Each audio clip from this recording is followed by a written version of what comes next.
What's up, everybody? This is Ant Walker here with Ringside Intel, coming at you with UFC 300 main card picks. So this historic event is taking place on Saturday. We've got a lot of great names and a lot of great bouts to talk about. So let's jump right into it. All right, so first up, the main event between Alexander Pereira and Jamal Hill. We're talking about two light heavyweight champions in a clash. This is Jamal Hill's first fight back since that devastating Achilles injury that made him vacate the title in the first place. An Achilles injury is a very difficult thing to come back from. There are a lot of athletes of several different sports. They've just never been the same since that's happened to them. I'm sure Jamal Hill, courtesy of the UFC, has had some of the best medical care that can be provided, but to my understanding, this was a fight that he did not want at this time. Like, this was supposed to be the UFC 301 main event, which is going to be in like a month. So that's recovery time that he didn't have. He might be coming back in this too early, and you're going against Alex Pereira, a guy who is got outstanding leg kicks that aren't telegraphed, very difficult to read, very difficult to check. Jamal Hill, if we are to believe what he's saying, this could just be pre-fight, just running the mouth, but he's talking about he wants to kickbox Pereira. Like, this is his thing. He wants to stand there and have a striking battle with Poatan. Poatan is a Glory Kickboxing Hall of Famer who has knocked out perhaps the greatest striker in UFC history, in Israel Adesanya, right? I don't think that's going to be a good idea for Jamal Hill. And I believe that he really means that, right? I think he's going to come out there. He's going to attempt that. Those leg kicks are going to start tagging away at that injury.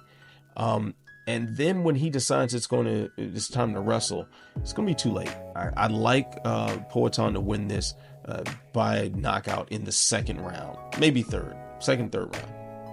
We also have the strawweight title on the line between Weili Zhang and Yan. Now, I don't see where Yan wins this fight, right? To beat someone, you gotta be better in some area, right? Like, I don't think she's a better athlete. I don't believe she's a better striker. I don't believe she's a better grappler. You know, I don't believe she has the better cardio. Like, I'm not seeing the path to victory. Never mind the fact that Weili Zhang is an absolute beast in all areas, right? I like Weili Zhang to win this. I like it to happen on the ground, actually. I'm not sure if it's a ground and pound or a submission, but I believe it happens in the fourth. So there's going to be some sort of floor finish in the fourth. All right, and of course, we have the BMF title up for grabs between Justin Gaethje and longtime featherweight champion Max Holloway. Man, as much as people are hyped up about this, you know, these are the two of the most beloved action fighters in the history of mixed martial arts, bar none, right? I just don't see the action translating into something that's going to be enjoyable to watch this time.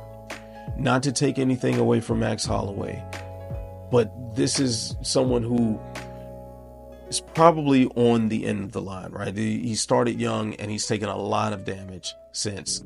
How many years are we removed from when he went up to lightweight to fight Dustin Poirier in that just absolute classic fight, right? And Poirier just ringing him over and over and over and over and over again, and he didn't drop. I mean, that was years ago, right? I can't imagine that he stands in front of Justin Gaethje, who very clearly still has it, who's not, over the hill, who is, in my opinion, deserves the title shot. Like, I don't think this bodes very well for Max Holloway. I mean, this is going to be a huge power differential. There's going to be a size differential. We're also talking about this improved version of Justin Gaethje that doesn't just go balls to the walls and expose himself but so much. This is a guy who's been fighting a lot more measured. That doesn't seem like a good place for Max Holloway to be, to go up a weight class against this version of Justin Gaethje. I don't think this is going to be pretty. I think this is going to be pretty sad to watch. I see Max Holloway losing by strikes, and that's, damn near blasphemous, but here I said it. I think it ends in the third round. Now, if you had to pick, from an X's and O's perspective, the best fight on the card is probably the one we're going to talk about now, another former champion, and Charles Oliveira fighting Arman Sarukian. This is supposed to be the number one contender bout.